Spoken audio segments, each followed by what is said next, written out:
Welcome to Nazarene, Israel. My name is Norman Willis, and I'm the apostle for the restoration of the original first century faith. We get asked a lot of questions about what are the differences between Christians, Messianics, and Nazarenes. So what we thought we would do in this video series is we thought we would not only compare and contrast these groups and show how they relate to one another, but we wanted to show you spiritually where these groups come from, particularly with regard to Israel's long and storied history. So what we want to do in this first part of this video series is we want to talk about the background, the history leading up to Yeshua's ministry in the first century, before we talk about the nature of Yeshua's ministry in part 2 of this video series. We're going to cover a lot of ground in this video, but it's not even going to cover a tenth of the information that you can find in the full study, which is Nazarene Israel, the original faith of the apostles. And if you'd like to get a copy of this study, you can read it free online, or you can download a PDF copy in English, Spanish, or German from nazareneisrael.org. You can also purchase a paperback copy from Amazon.com at our cost. We're going to cover a lot of ground in this video series, but we're going to see that it boils down to 4 main points. And the first point is that in the first century, there were 4 main groups that believed on the Messiah and followed his teachings, each in their own way. The first group was what's today called the Messianic Jews. And we're going to take a look not just at what they believe, but also spiritually, their roots in history, where they come from before the first century. Then we're going to take a look at the group called the Gnostics. We're also going to take a deep look at the Christian faith, as well as their historical roots, where they show up in Scripture 300 years prior to Yeshua's ministry. Then we're going to look at these first 3 groups, and we're going to see how they relate to and were served by the original first century faith that Yeshua taught his disciples to keep, which was called Nazarene Israel. We're also going to talk about the good news, and we're going to see a 2-step process of salvation. What we're going to see is that first, Christianity would take a modified version of the good news into all the world, taking it to the ends of the earth. But that one of the things Christianity was not aware of is that part of their job would be to regather the lost tribes of the nation of Israel into the greater body of Christendom worldwide. We're also going to see that once Christianity had taken their modified version of the good news to the ends of the earth, that's when the original first century Nazarene Israelite faith and the original good news would begin to be restored. So because people are coming both from the Jewish and from the Christian end of things, and because people come from all different backgrounds and have different understandings of what Scripture says, we need to just take a few slides and back up and talk about the patriarchs. So briefly, the patriarchs were named Abraham, Isaac, and Jacob. Jacob was also called Israel, and he had 12 sons who would later become the 12 tribes of Israel. Joseph was one of the youngest sons, and he was sold down into slavery in Egypt. And we're going to see the spiritualism, the symbolism. We're going to see how Egypt is symbolic of the world and the world system. And while Joseph was in Egypt, while he was in the world, he had 2 sons. One was named Manasseh, and the other son was named Ephraim. So when you see the name Ephraim, just know that Ephraim was Joseph's son. Then we're also going to see how Israel, the whole nation, went down into Egypt for 430 years, where eventually they ended up in hard bondage and slavery. Then, after 430 years, Yahweh sent a prophet called Moses, or Moshe, to bring the children of Israel out of the land of Egypt. And then his disciple Joshua brought the children of Israel into the land of Israel to settle it. Now, what we're going to see after this is we're going to see an 480-year period that's commonly called the era of Judges. And what we're going to see is that in the era of Judges, something a lot of Christians and Jews don't know about, is there was a de facto separation that took place between the 12 tribes of Israel into what are called the two houses of Israel. What we're going to see is that 10 of the tribes ended up associating or affiliating or congregating in the north. And these would create what's called all throughout the prophecies and all throughout Scripture, the northern house of Israel, also called the house of Ephraim. And because Ephraim is Joseph's son, sometimes it's symbolically or poetically referred to as Joseph. We're also going to see where the Messiah makes, and the apostles also make reference to these terms. Then in addition to the 10 tribes of the house of Israel in the north, we're also going to see 2 tribes in the south, Judah and Benjamin. And we're going to see how they are called the house of Judah, also sometimes called in prophecy the house of Jacob. But we're going to see that there was a difference between these 2 houses of Israel even before the united monarchy took place. So after the 480-year era of judges, then we have what's called the united monarchy. And we had 3 kings. One king was Saul or Shaul, and then we had kings David and Solomon. And they ruled from the southern portion of the land, from Jerusalem, and they ruled over all 12 tribes, even though there was already this division.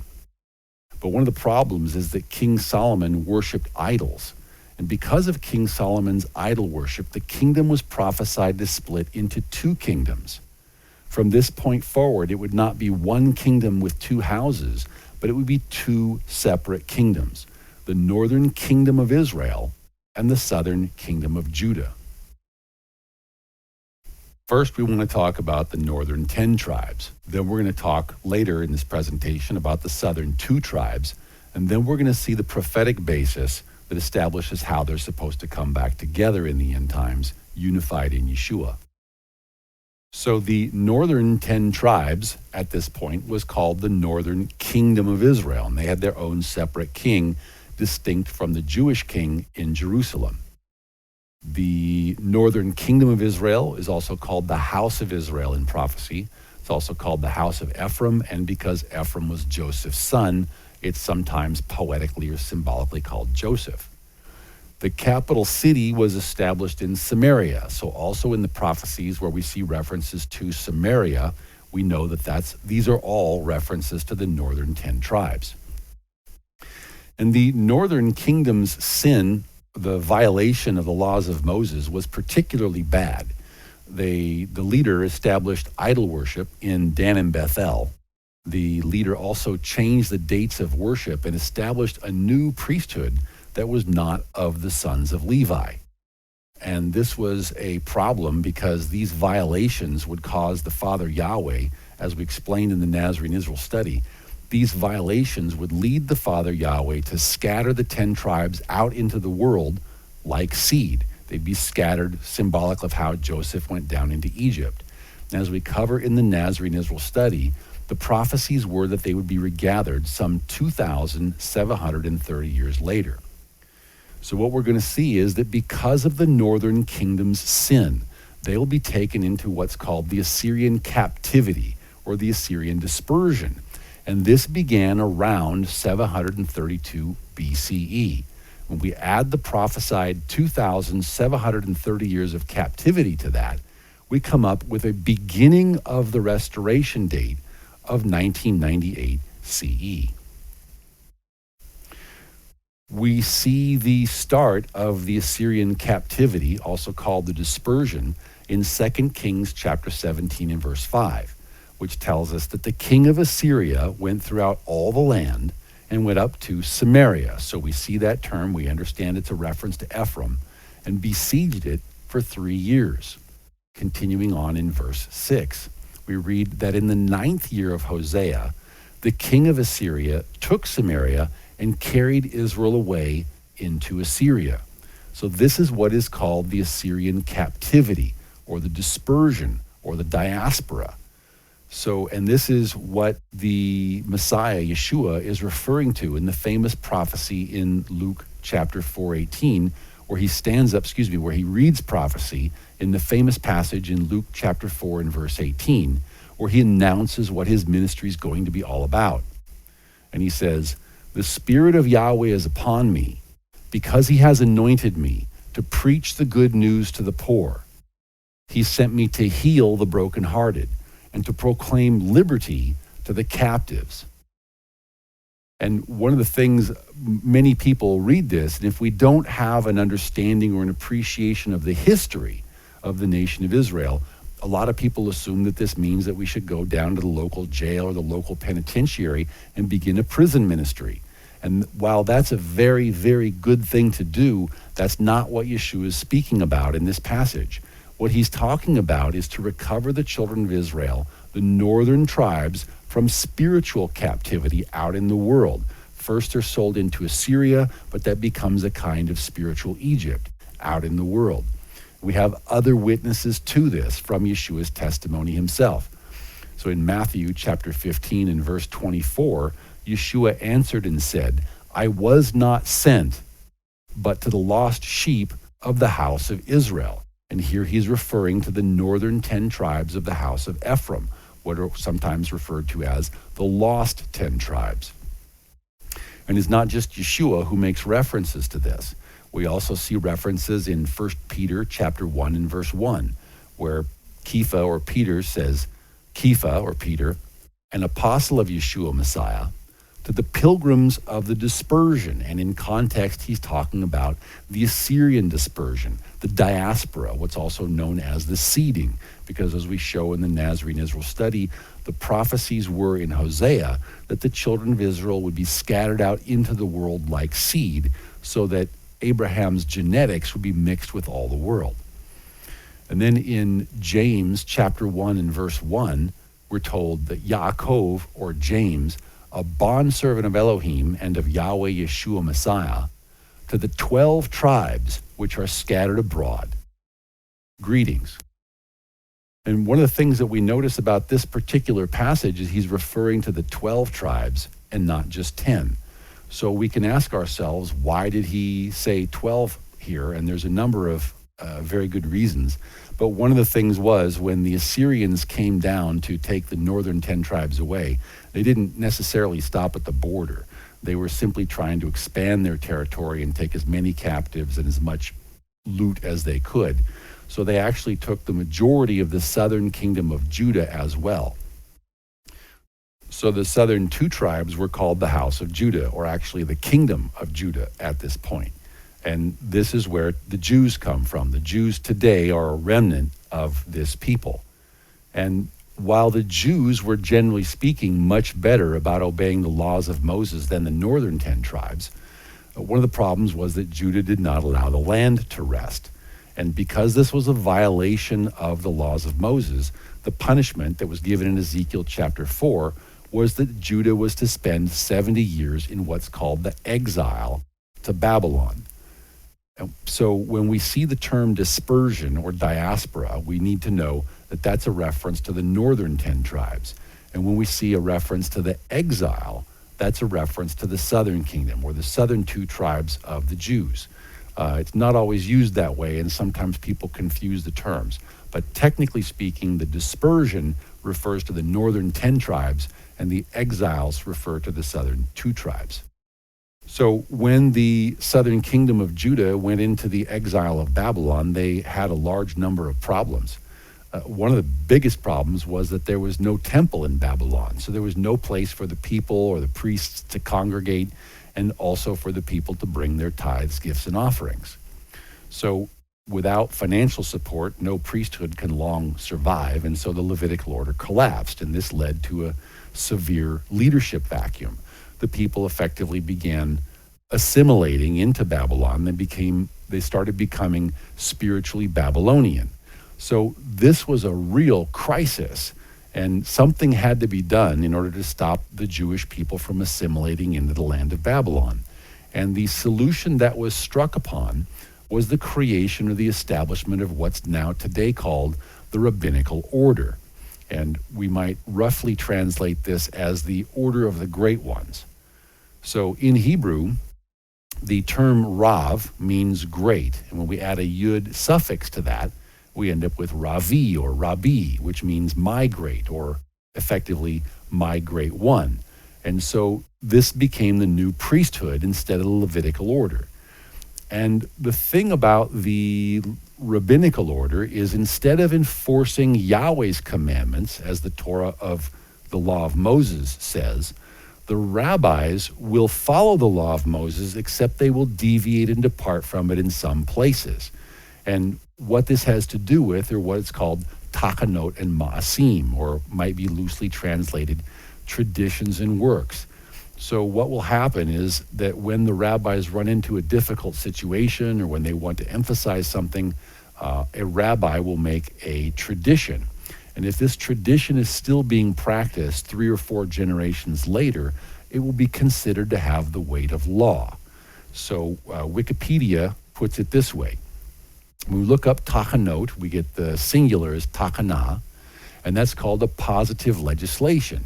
In other words, practices, it's not law of Moses, but it's a positive legislation, or a takana. And a takana, this is one of the practices instituted by the rabbis, which is not necessarily directly based on the laws of Moses, the commandments and the laws of Moses. As such, in other words, so when the rabbis create their own legislation, something that they're supposed to follow, this is called a rabbinical mitzvah or a rabbinical commandment. And this is supposed to be distinct from the laws of Moses, even though the distinction gets blurred in actual practice. So continuing forward, it says, the Talmud states that in exceptional cases, the Jewish sages had the authority to make what's called a gezerah, or a prohibition, even if it would, quote unquote, uproot a matter from the Torah. Now notice what's being said here. What's being said is that the rabbis now have the authority to directly violate or supplant, even to uproot the laws of Moses. Now this is a very, very different understanding than what Yahweh himself commanded in the Torah. So understand, the Jews found themselves in a crisis situation, and the solution they came up with was good for the time that they were in the exile to Babylon. But then when they came back from the land of Babylon, back to the land of Israel, they didn't drop the rabbinical order and go back to the Levitical system of doing things. And this led to a severe problem that continues even to this day. And I say this with respect, and I'm sure I'm going to hear about this from my rabbi and rebbets and friends. But we need to speak the truth, and we need to be honest and speak the truth in love. Now, we need to understand the difference between the Levitical order, the Levitical set of commandments that comes through the laws of Moses, and the rabbinical mitzvot, the rabbinic commandments. So understand that before Babylon, Israel was considered to be under the Levitical order. And in the Levitical order, Yahweh gave his laws or his instructions, what's called his Torah, to the nation of Israel through his servant Moses or Moshe. And that's why it's called the Torah Moshe, or the instructions of Moses. Now notice, very important, the role of the Levites was not to create their own commandments, but it was to teach and enforce the laws that Yahweh himself had given. And that's a very important point that oftentimes gets lost. Now notice, in the laws of Moses, Yahweh is very specific that he doesn't want us changing or rearranging or modifying or adding fence laws or these sorts of things to the commandments. And I'm trying to say this in love. But in Deuteronomy chapter 4 and verse 2, because we need to speak the truth in love and not speak the truth out of love. In Deuteronomy 4 and verse 2, Yahweh says, "You shall not add to the word which I command you, nor take away from it, that you may keep the commandments of Yahweh your Elohim, which I command you." So what he's effectively saying here is, I want you to keep my commandments. And if you start changing them or rearranging them or modifying them in any way, they're not really my commandments anymore. Now at this point, they're your commandments. And this is one of the problems, is because while the rabbis in general adhere to the Torah Moshe, they don't mind adding and rearranging and changing things based on this concept or this understanding that they have the authority to make modifications to the Torah Moshe. And again, this stems from Babylon. Now notice something very important. In Babylon, in the Babylonian exile, what happened was that the rabbis began teaching not that they were in the exile, not that they had to do something exceptional for 70 years and they were going to go back to the Levitical order and they were going to go back to the Torah of Moses one day. But rather, the rabbis began teaching that Yahweh had given the great men of each generation the authority to establish what's called Torah law for that generation. In other words, and there's even a famous saying about in each generation or in every generation, Yahweh raises up great men to lead the nation. And the difference is, once again, essentially, effectively, who's in charge, who has the authority. According to Yahweh, in the Torah Moshe, only Yahweh has the authority to establish law, and he doesn't want them changed. But according to what we just read and understand from the rabbinical order, the rabbis have this authority. And even though they're only supposed to use it in exceptional situations, that's not how it's done in practice. So again, when we follow the laws of Moses, the Levites teach and enforce Yahweh's laws. That's what's called the Torah Moshe. And under the rabbinical Torah, the rabbinical mitzvot, the rabbis have been given the authority to make their own laws. And while they defer to the Torah of Moshe, while they're pleased when the Torah of Moshe is fulfilled, they don't necessarily consider themselves bound by the Torah of Moshe. And that's what's called the rabbinic Torah law. So if you ask the rabbis, and this is one thing that gets a lot of Christians confused, is if you ask a rabbi, do you keep the Torah? They'll say, yes, of course. You say, well, do you keep the Torah of Moses? And they'll say, no. They'll say, do you keep the rabbinic Torah law? And they'll say, yes. So as we find and we catalog in the Nazarene Israel, well, not catalog, but as we explain in the Nazarene Israel study, there's differences in the terminology between English and Yiddish English, so to speak. There's a difference in definitions between English and Hebraic thought. And so a lot of times what those who were raised in a Christian paradigm, their understanding is very different than what's actually being said because words have different meanings. But notice what we're going to see both from this point forward and also in subsequent parts of this video is that Yeshua wanted his disciples to keep the Torah of Moshe, the laws of Moses. Now notice, in Matthew chapter 15, starting in verse 1, it says, then the scribes of the Karaites and the Pharisees who were from Jerusalem came to Yeshua saying, why do your disciples transgress the tradition of the elders? Why do they transgress the Tachanot and Maasim? Why are they not keeping what are considered binding rabbinical mitzvot? He says, for they do not wash their hands when they eat bread. And the rabbinical hand-washing custom, perhaps you've seen it, it doesn't have anything to do with physically getting the dirt out. It doesn't have to do with sanitation, but it's a ritual prayer that is said while washing your hands. And if you don't say this prayer, then according to the tradition that was established, the meal is not a valid offering, so to speak. So this is something that's been added according to rabbinic tradition that carried on 3 or 4 generations, and then now it was considered to have the weight of law in the rabbinical order, as this particular tradition does today. So in Matthew 15 and verse 3, Yeshua answered and said to them, why do you also transgress the commandment of Elohim, meaning the Torah of Moshe, because of your tradition? And there's many more witnesses to this. So in verse 6, Matthew 15 and verse 6, Yeshua says, for thus you have made the commandment of Elohim of no effect by your tradition. So what we see here is that Yeshua is not complaining.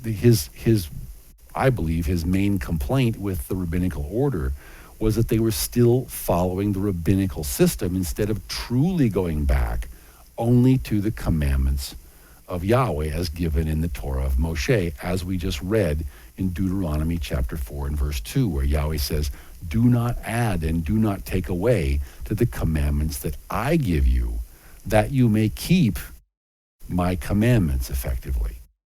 So this is why Yeshua says in Matthew chapter 15 and verse 9, he says, referring to, and I say this in love, but referring to the rabbis, he says, and in vain do they worship me, teaching as doctrines the commandments of men, which is precisely what the rabbinical order teaches, which is why Nazarene Israel is not rabbinical. So now that we have seen how the northern kingdom was sent into the dispersion, and how the southern kingdom went into the exile, and how they effectively changed their leadership style, now we need to understand why the rabbinical order is effectively, spiritually still in Babylon. In Daniel chapter 2, we're shown how King Nebuchadnezzar, king of Babylon, had a dream vision of a statue that was set up on the earth in 5 parts. This represented a series of empires which would all be Babylonian in nature, meaning that effectively in some form or fashion or another, they would follow Babylonian ways and effectively would also worship Babylonian gods and goddesses from the Babylonian pantheon.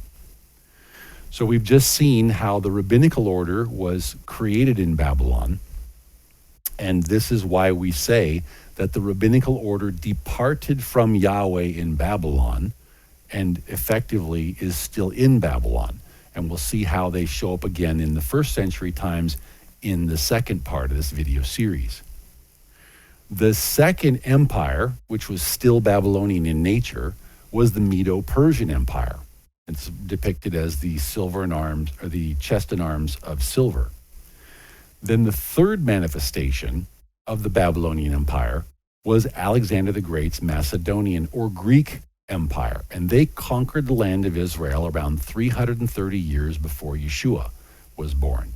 And it wasn't Alexander, but we'll see in a moment, that his successor, Antiochus Epiphanes, began systematically punishing anyone who practiced the worship of Yahweh, which is something we might expect from a Babylonian-style empire. Then by the time of the first century, the Roman legions, the Roman Empire, had conquered the land of Israel. And so then, as we show in the study Revelation in the End Times, in the year 284, Roman Emperor Constantine's cousin Diocletian divided the administration of the empire into 2 parts. And we talk about that more in the Revelation, in the study Revelation in the End Times. But now we had an eastern and a western leg, literally, these are the terms that were used historically. We had an eastern and western leg of the Roman Empire. And since we know that iron symbolizes Rome, the 2 feet of iron mixed with miry clay have to be has to be Rome mixed with something else. And what we see is that while the first 4 manifestations of the statue were physical empires, the 5th iteration, the 5th manifestation, was a spiritual extension of the first 4. And as we show in the study Revelation in the End Times, this represents Christianity mixed with Islam. And this is what all the refugee crises are all about, is these pockets or enclaves of miry clay are being injected into what we might call Greco-Roman or a Greco-Roman mystery Babylonian style Christianity. So we know from the book of Revelation that mystery Babylon represents the church, and this is where the lost tribes, if Judah is still lost in Babylon, if the 2 tribes are lost in Babylon, this is where the 10 tribes are lost today, is in the feet of iron, and then of course also with the miry clay, which is symbolic of cousin Ishmael. We talk more about that in the Revelation study. So now, in order to understand where Christianity comes from, we need to zoom in and take a closer look at the 3rd manifestation, the 3rd iteration, the belly and thighs of bronze, which represents Alexander the Great's Macedonian Empire. So after the reign of Alexander the Great died after only a few years of conquest. And as he was dying, he bequeathed his empire to 4 successors. And the successor that was to rule over the land of Israel was named King Antiochus Epiphanes. And Antiochus Epiphanes decided that it was very important to enforce the Greek faith. So he then commanded everyone to give up other faiths and to convert to the Hellenistic style worship or face death. And what we're going to see is that this raised a new class of people that Yahweh will use to help fulfill the Great Commission in his own special way. So we're going to go to the book of First Maccabees. And we're going to use the version that was included in the apocryphal portion of the 1611 King James. So First Maccabees, chapter 1, starting in verse 41, tells us that, moreover, King Antiochus wrote to his whole kingdom that all should be one people, meaning that they should all have the same religion, because that's the understanding, is religion is what binds people together. If you don't have a common faith, you're not a common people. Verse 42, he says, and that everyone should leave his laws, meaning the laws of his religion. And so all the heathen agreed according to the commandment of the king. Of course they did, because they're Gentiles. It wasn't important to them. So continuing on in verse 43, he says, but yea, many also of the Israelites consented to his religion, his Greek Hellenistic, basically Babylonian, third level Babylonian religion, and sacrificed unto idols and profaned the Sabbath. Now let's jump to verse 48. He says that they should also leave their children uncircumcised, as the Christians would later command, and make their souls abominable with all manner of uncleanness and profanation. So this we're setting the stage for what the Hellenistic Christians would later do. Verse 49, he says, to the end that they might forget the law, as the papacy commands us to do, and change all the ordinances, as we'll see the papacy commands us to do. Verse 50, and whosoever would not do according to the commandment of the king, he said he should die. And this is as the papacy has commanded, as every other Babylonian style leadership has commanded, is eventually they persecute those who are worshiping the Israelite worship. So, but notice something very important is going to happen during this time of persecution. We're going to have a separation between the people who are actually practicing the worship of Yahweh and the people who are not. And this is very important, because the main point we need to make on this is that in Scripture, your religion is your race. In other words, there's no difference between your religion and your nationality or your ethnicity. That's all one thing. Or at some point or other, Ruth the Moabitess was joined to the nation of Israel, and she became a Jewess. So she had Moabite roots, but she became accepted. She grafted into the nation of Israel. That's always been the case. Gentiles have always been able to graft into the nation of Israel by joining the people of Israel and obeying the laws of Moses. That's always been the case. But the point we need to make here is that in Scripture, and the way Yahweh looks at things, and remembering his ways are higher than our ways, in Scripture, your religion is your race. That's it. Either you're an Israelite and you practice Israelite worship or not. But what happened in the reign of King Antiochus is that he created basically a hyphenated class of citizens. He created Greek Jews. Now, he still considered them to be Jewish. They weren't ethnically Greek. They were ethnically Jewish, but they practiced the Greek forms of worship. So this is why they are called Greeks in the first century writings in the Renewed Covenant. But notice what had happened, what we're pointing out here, is that religion and nationality had become two separate things. And this is going to be important for us to understand in the Christian era, is because in Christianity, your religion and your nationality can be two different things. For example, you might have a Roman Christian, or you might have a Christian in Greece or a Christian in Russia. You'd have a Russian Christian. You might also have a Christian in Chile or in America. So your nationality and your religion could be two separate things, even back in the ages of European kings. So this lays the groundwork for that. Now that we understand these things, now we're ready to take a look at the four main groups in first century Judaism as recorded in the Renewed Covenant. There's more groups than this, but these are the four main ones. The first group is the sect of the Pharisees. They're the largest sect. Today they're called the Orthodox Jews. They simply changed their name in the Middle Ages. But as we just saw, they are rabbinical in nature, meaning they follow the rabbinical order, which was created, as we saw, by Jews in the land of Babylon. So this is one reason why Scripture refers to them in the classification of Jews, is because the Scripture in general and the Renewed Covenant in particular labels us according not necessarily to our ethnicity, but according to our faith.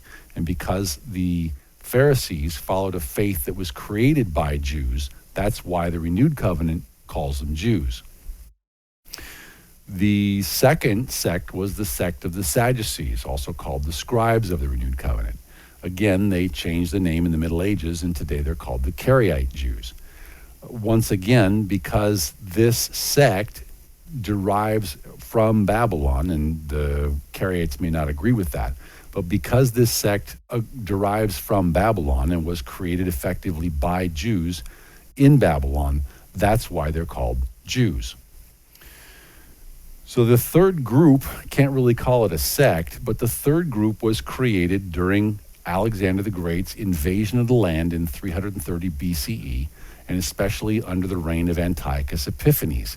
And this is what the Renewed Covenant calls the Hellenists, or the Greeks of the Renewed Covenant. And we know that these were not non-Jews. These weren't ethnic Greeks. They were Jews who had learned to practice Hellenistic worship, or at least incorporate Hellenistic aspects into their worship. Sort of a mixed worship sort of thing, because the first true non-Jews to be brought into the faith was Cornelius in Acts chapter 10. So while we're here in the good news, in the Gospels, we know that these are Hellenistic Jews. And these are what would later become known or called the Cristianos. And the reason why is the Cristianos are also feel themselves free to choose and not choose which of the commandments they're going to keep and which of the commandments they're not going to keep. Now notice, prior to the Greek invasion, Judaism was effectively monolithic. It was all one thing.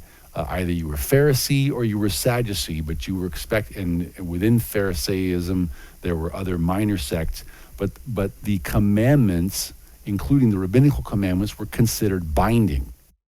But whereas with the Hellenistic invasion, all of a sudden you had a halakha, or a set of practices, a body of faith that was not necessarily considered binding, but each person was allowed to choose for his or herself, and to various degrees.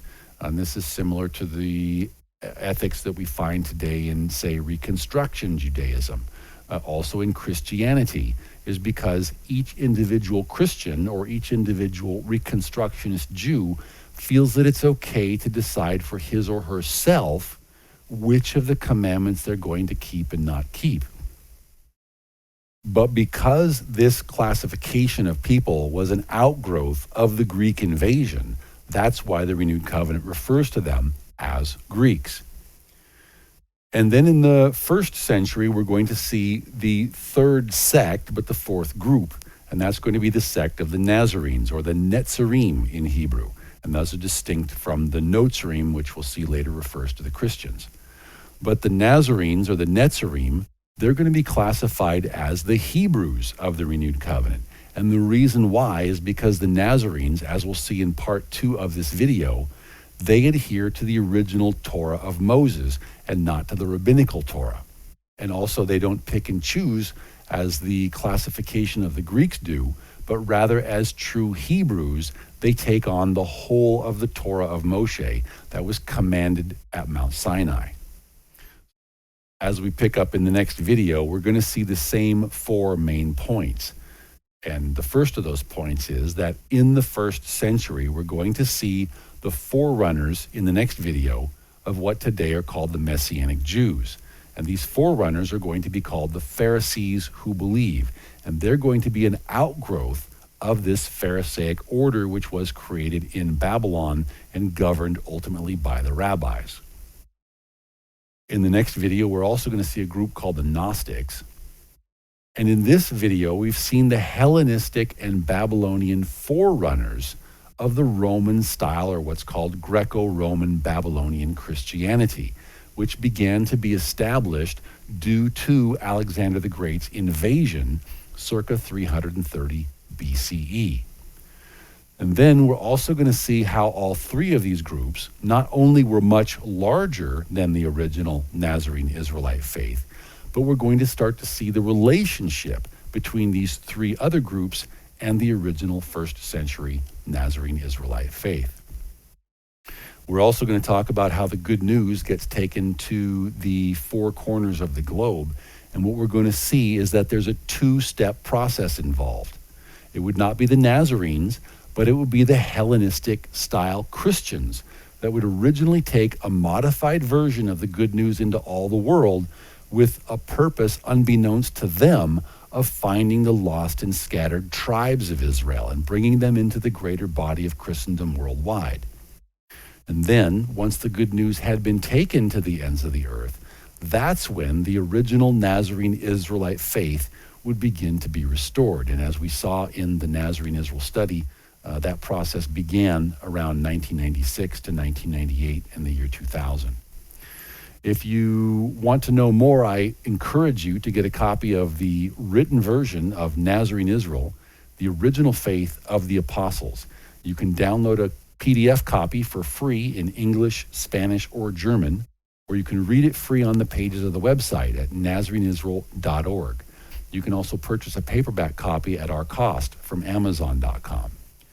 So I hope to see you all again in part 2 of this video, where we talk about the nature of Yeshua's ministry. Shalom.